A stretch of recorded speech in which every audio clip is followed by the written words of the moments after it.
Nah, yang SIM card ini sudah 5 kali di celebrate dan semuanya itu tanggal 27 Agustus 2016 di tabel SMS messages-nya itu sengaja dihilangkan.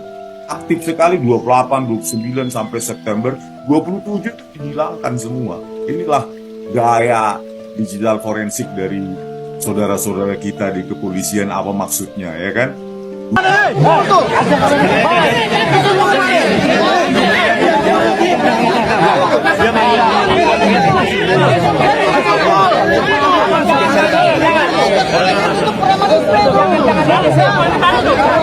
Saya melihat ini kan kayak di no viral no justice, jadi mereka membuat suatu buzzer-buzzer yang mengubah kenyataan, fakta realnya. Fakta realnya memang pembunuhan. Bagaimana yang saya katakan, saya beri kaum ini adalah kaum inkrah.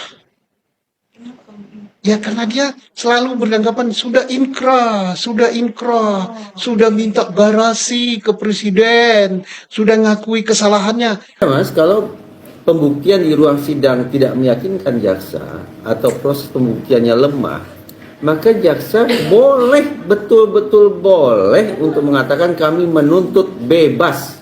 Boleh, Mas.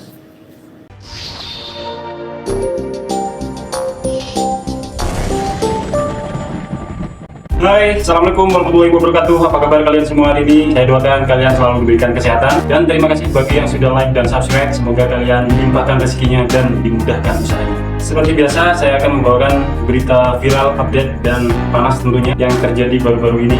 Dan tanpa harus berlama-lama, kita langsung saja simak video berikut ini. Hai Lewanas, udah subscribe belum? Kalau belum, awas lo ya.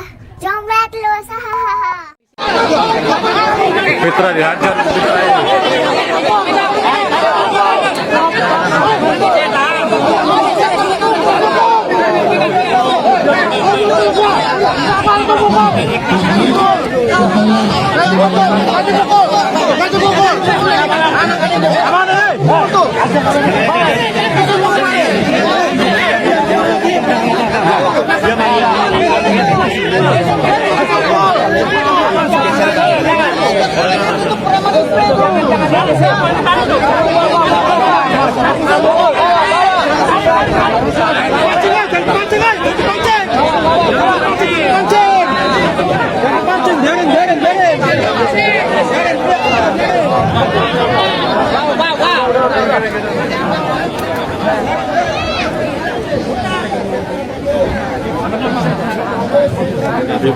ribut.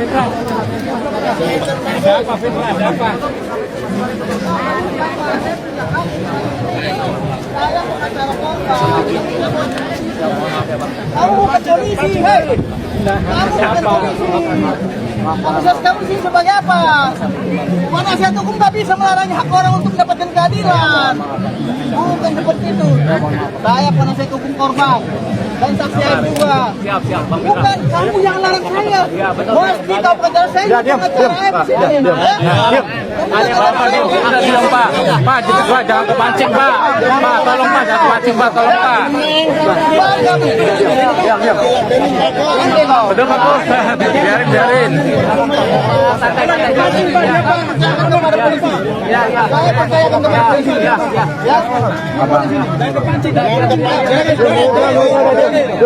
Mulutnya. Saya percaya kepada polisi. Saya akan beri saya sih melihat. Udah diam Fitra. Hei, diam.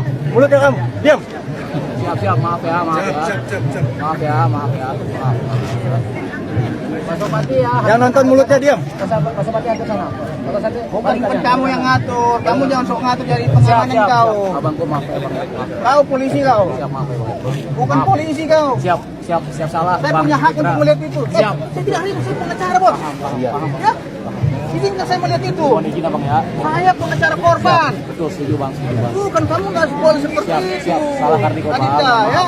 Iya, Kartiko. Nggak boleh. Usah sekali kalian saya hadir itu. Nggak usah dibalas dia diamin aja. Iya. Itulah. Minta maaf ngapain kan minta maaf kalau dia. Siap. Izinkan saya masuk. Izinkan saya masuk. Ini demi keadilan juga. Ini demi keadilan. Saya bukan bawa pisau sini. Tidak ada saya bawa senjata tajam gitu loh. Izinkan saya untuk itu. Awas, jagain mulut-mulut. Bukan saya korban. Abang tidak ada uang acara korban, kuasa untuk dia. Hei, baca undang-undang korban, gitu loh. Iya. Siap, salah Kartika, Bang. Geser aja dia di sana. Apa lu geser apa? Diam, weh. Geser apaan lu? Apaan lu? Udah weh.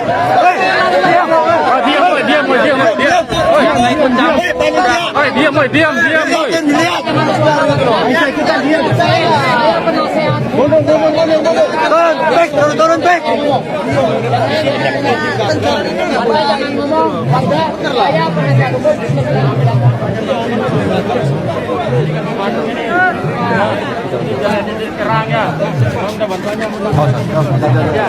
Sabar, buka.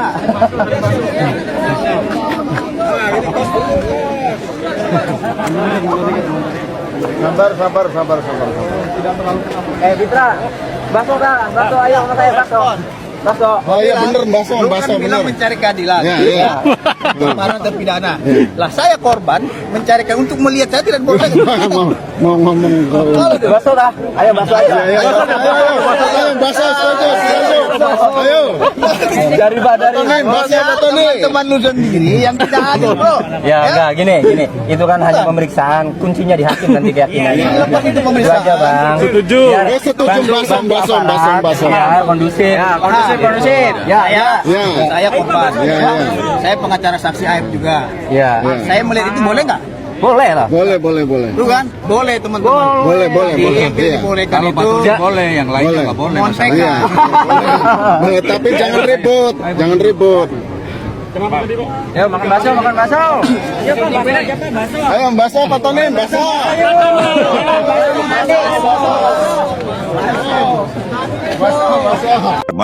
Nah, yang SIM card ini sudah 5 kali di celebrate dan semuanya itu tanggal 27 Agustus 2016 di tabel SMS messages-nya itu sengaja dihilangkan.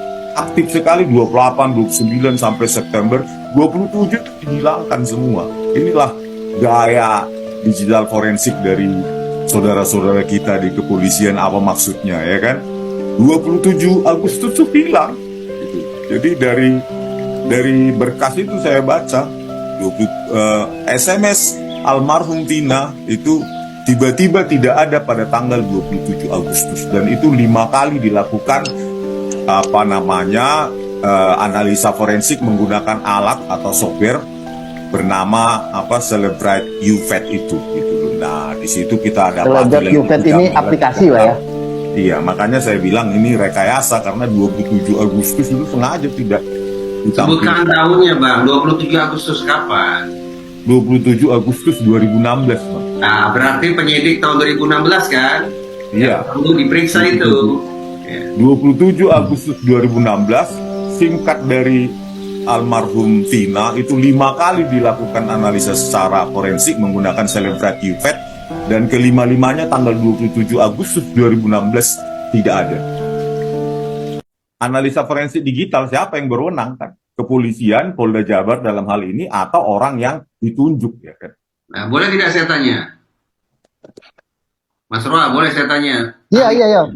Mas Reza. Bang, yang punya kemampuan untuk melakukan ekstraksi data itu apakah hanya kepolisian pada tahun 2016? Kepolisian dan yang ditunjuk dong, Bang. Yang Berarti ada kejaksaan kepolisian. Tugas. Ya. Lantas bagaimana bisa dipastikan bahwa yang ternyata melakukan, tadi Abang sebut istilah rekayasa atau penghilangan data, bagaimana bisa diyakinkan bahwa yang melakukan rekayasa atau penghilangan data itu adalah pihak kepolisian? Karena kan ada pengawas seharusnya, Bang. Walaupun yang melakukan adalah orang yang ditunjuk kepolisian, di sana ada bagian pengawas penyidikan kan dengan secara struktural. Nah, harusnya itu orang yang ditunjuk juga harus diawasi dong, tidak. Misalnya yang melakukan adalah orang yang ditunjuk, maka dia pun harus diawasi, hasilnya pun harus diawasi, jaksa pun harusnya melihat kenapa ini tanggal 27 Agustus tiba-tiba mendadak tidak ada. Padahal di tanggal 28, 29 sampai 1 September itu aktif SMS terus itu almarhum Tina itu gitu. Sampai September masih aktif. Mengerikan Bang Respon. Ketika 2016 yang mengaku jauh dari teknologi, tidak ada ahlinya, tidak punya teknologi secanggih itu, tapi mampu merekayasa. Bagaimana dengan teknologi secanggih itu jatuh di tangan orang yang sama? Kan tadi itu sebenarnya kan problem solvingnya sederhana aja bang, pergi ke vendornya, ya minta di riset passwordnya, selesai masalah, apa susahnya? Enggak. Sama, Maksudnya kalau misalkan seperti itu, bagaimana kemudian terjadi di 2016 saya terjadi rekayasa loh di Cirebon. Bagaimana kalau mereka memiliki teknologi secanggih? ya bisa apa kita bang, makanya kita harus mengadu ke Komisi 3 sebenarnya, untuk apa itu digunakan. Di Amerika nggak boleh karena itu melanggar hukum privasi. Gitu loh. Privasi individual, jadi Amerika menolak itu dipakai. Nah, di 50 negara yang demokrasinya hancur ini, itu dibeli. Termasuk kurasa Indonesia. Karena kepolisian saya baca di online, mereka mengakui memiliki zero click spyware. Salah satunya Pegasus itu. Dari sejumlah pemberitaan yang coba saya simak, jaksa ini kan bisa kita tafsirkan mengajukan pertanyaan-pertanyaan yang tetap bertentangan dengan posisi para terpidana. Itu artinya saya ingin menyimpulkan bahwa sistem peradilan pidana kita, baik itu kepolisian, kejaksaan, masih meyakini bahwa 6 orang terpidana ini memang sudah seharusnya dijebloskan ke dalam penjara karena mereka terlibat atau pelaku dalam penganiayaan, pemerkosaan massal, dan pembunuhan terhadap kedua korban. Tadinya saya sempat berharap nih posisi lembaga-lembaga penegakan hukum kita bergeser. Ada keinsafan bahwa ya katakanlah mereka telah berbuat khilaf pada tahun 2016 gitu. Kalau mereka sesuai harapan saya, maka boleh jadi kehadiran jaksa misalnya akan memperteguh atau memperkuat posisi para terpidana bahwa mereka tidak bersalah. Tapi sekali lagi menyimak pemberitaan, pertanyaan-pertanyaan dari jaksa memang menunjukkan posisi mereka tetap berseberangan. Anda, 6 orang terpidana, tetap sudah seharusnya berada di dalam penjara. Itu yang bisa saya tafsirkan. Kita acap kali agak salah kaprah memandang bahwa jaksa pasti harus menuntut seseorang itu bersalah. Enggak mas, kalau pembuktian di ruang sidang tidak meyakinkan jaksa atau proses pembuktiannya lemah, maka jaksa boleh, betul-betul boleh untuk mengatakan kami menuntut bebas. Boleh mas. Demikian pula pada kasus PK ini, pada sidang PK ini. Tadi saya katakan, kalau sejak 2016 sampai 2024 ini terbuka hati jaksa, terbuka hati polisi, mengakui bahwa kerja tahun 2016 itu centang perenang, serampangan. Iya, serampangan. Maka mereka justru akan bisa mengajukan pertanyaan, dan siapa tahu mereka juga punya bukti-bukti untuk mendukung pembebasan para terdakwa, terpidana. Seperti itu, mas. Tapi ya kemungkinan itu tampaknya bukan tampaknya, sudah kentara tidak diambil oleh pihak jaksa. Mereka tetap ingin 6 orang terpidana itu ada di dalam penjara. Jadi situasinya tetap bertarung lah antara 6 orang terpidana beserta penasihat hukum mereka dan jaksa penuntut. Lembaga penegakan hukum kita tetap berada pada posisi vis-a-vis berhadapan tawuran. Tidak ada bedanya tahun 2016 dan tahun 2024. Jadi Bang Jutek, ini saya serahkan tagnya Widi ya, yang di tahun 2016 digunakan sebagai alat komunikasi dari Widi ke Vina. Salah satu diantaranya, mungkin dari Widi ke orang lain juga.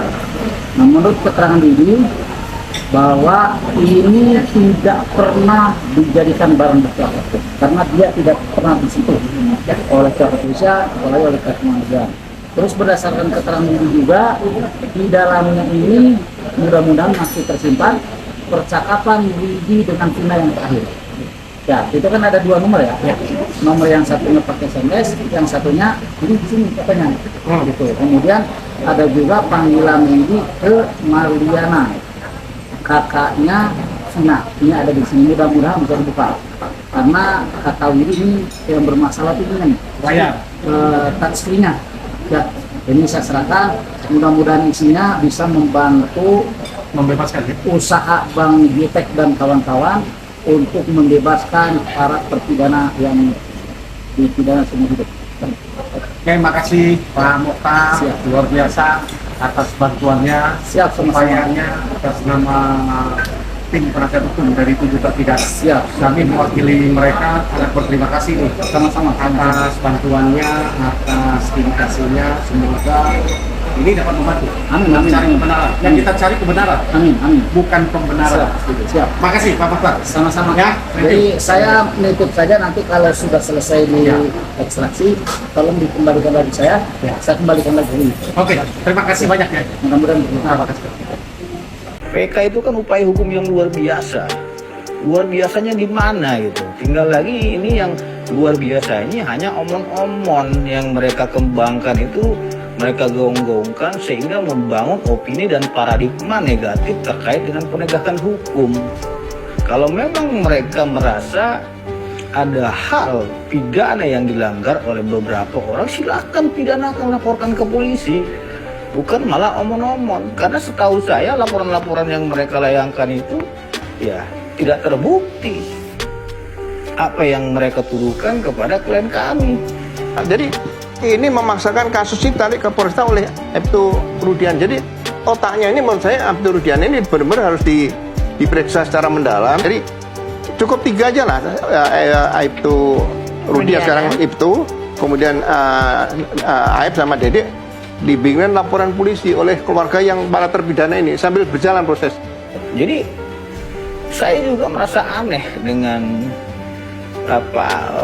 tuduhan-tuduhan yang mereka lakukan terhadap klien kami karena menuduh tanpa bukti yang kuat ataupun cukup, sehingga itu menimbulkan persepsi liar di tengah-tengah masyarakat seolah-olah klien kami ini melakukan pelanggaran gitu, padahal tidak ada pelanggaran yang dilakukan oleh Aibtu Rudiana. Makanya kita ya minta kepada rekan-rekan ini tolonglah sadar diri saja.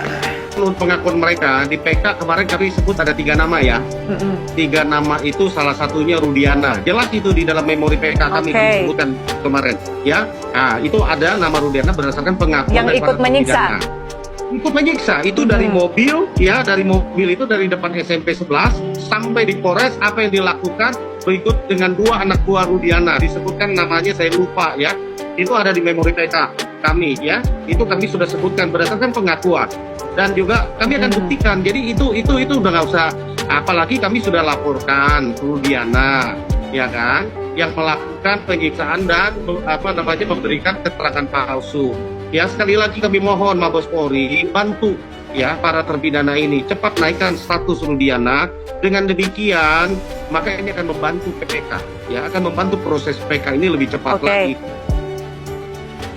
Saya melihat ini kan kayak di no viral no justice, jadi mereka membuat suatu buzzer-buzzer yang mengubah kenyataan fakta realnya. Fakta real memang pembunuhan. Kan dinyatakan bahwa kalau memang dibunuh ngapain mereka susah-susah pindahkan dari pembantaian itu ke flyover. Jelas kalau dia ditinggalkan saja korban itu udah ketahuan, mereka akan langsung tertangkap kalau itu pembunuhan. Mereka justru licik nih pembunuh, mengangkat 2 korban ini bawa ke flyover. Dibawa ke flyover, dibikinlah seakan-akan mereka kecelakaan. Karena itu celana dalamnya Vina berusaha dipasang kembali, tetapi kan tidak bisa karena Vina masih hidup dan merintih terus. Jadi mereka pasti ketakutan dengan rintihannya Vina, sehingga memasang celana dalamnya tidak sempurna, tidak bisa diletakkan pada tempatnya, karena sampai Suroto jam 22.30 itu masih hidup merintih terus minta tolong kepada Pak Suroto. Dan kemudian kalau lihat korban tubuhnya itu benar-benar hancur lebur, bukan kecelakaan. Kecelakaan tuh ada lecet dan semua, ini tidak ada. Justru ada benda-benda, ada trauma tajam di sini di garis, di sini ditulis V, terus di belakangnya pahanya Vina itu panjang. Kalau si Eki lepas semuanya, di sini lepas. Mana mungkin dia dipasangkan, kan bukan Vina dipasangkan celana dalam. Kalau Eki dipasangkan helm, dipasangkan helm. Kalau itu kecelakaan, helmnya yang hancur, tapi kacanya pun tidak pecah, tapi kepalanya yang di dalam hancur. Bagaimana kita bisa membaca logika seperti itu? Harusnya ini nggak usah lihat perkaranya benar atau tidak, mau kecelakaan atau pembunuhan, mau apapun, ini udah nggak benar proses dari awal. Ada dua fundamental yang disampaikan oleh Bang Otto kemarin. Satu yang tadi sudah disampaikan oleh Mbak Prisca, bahwa tidak didampingi oleh penasihat hukum selama pemeriksaan di penyidik, itu fatal. Sehingga timbullah dugaan atau penganiayaan, pengancaman, penyiksaan dan sebagainya. Sehingga hasilnya ya yang sering sudah kita dengar bahwa itu nggak bisa dipercaya dan nggak bisa dijadikan bukti di dalam persidangan. Karena bagaimana mungkin satu perkara atau satu pengakuan yang didapatkan hasil tekanan, hasil penyiksaan, apalagi di dalam memori PK kemarin kami bacakan, para terpidana ini diperiksa mulai dari jam 2 dini hari, jam 3 dini hari, mereka mulai dari tangkap dari pukul 16.00, tidak dikasih makan, begitu makan katanya dihaur ke lantai, begitu minta minum dikasih minum air kencing. Menurut pengakuan mereka, betapa tertekan menurut saya ketika saat itu, tidak ada pilihan lain selain mereka mengaku, apalagi ada siksaan fisik dan yang lain. Menurut kami, ini pengakuan-pengakuan demikian itu apa masih relevan? Jadi kita nggak usah bicara kasus ini kecelakaan atau pembunuhan. Ya, belum lagi kalau kita bicara kejanggalan-kejanggalan yang kami bacakan di dalam memori PK kemarin, ya begitu banyak pertentangan satu dengan yang lain dalam putusan. Ya, antara kalau memang ini adalah cerita benar, ya bahwa itu namanya ada rekonstruksi. Harusnya kalau memang seorang itu mengalami benar peristiwa yang dialami, 20 kali, 100 kali ditanya pun ceritanya itu nggak akan banyak berubah dan akan sama. Dan ini kenyataannya pertentangan itu timbul adalah oleh karena kami yakini ini hasil karangan, dan ketika ditanya dalam waktu yang berbeda, sekian banyak pasti ada lupanya, ada miss-nya. Miss-nya inilah yang menjadi pertentangan di dalam putusan. Dan banyak hal yang kita lihat. Dan kejanggalan-kejanggalan yang sudah kami sampaikan ya, seperti bahwa dia dituduh perkosa, saat itu hujan lebat. Waktu kejadian masih hujan rintik-rintik. Yang sering saya katakan, tanah. Ya, nggak ada bekasnya. Harusnya mereka berontak dong, berguling-guling atau apa.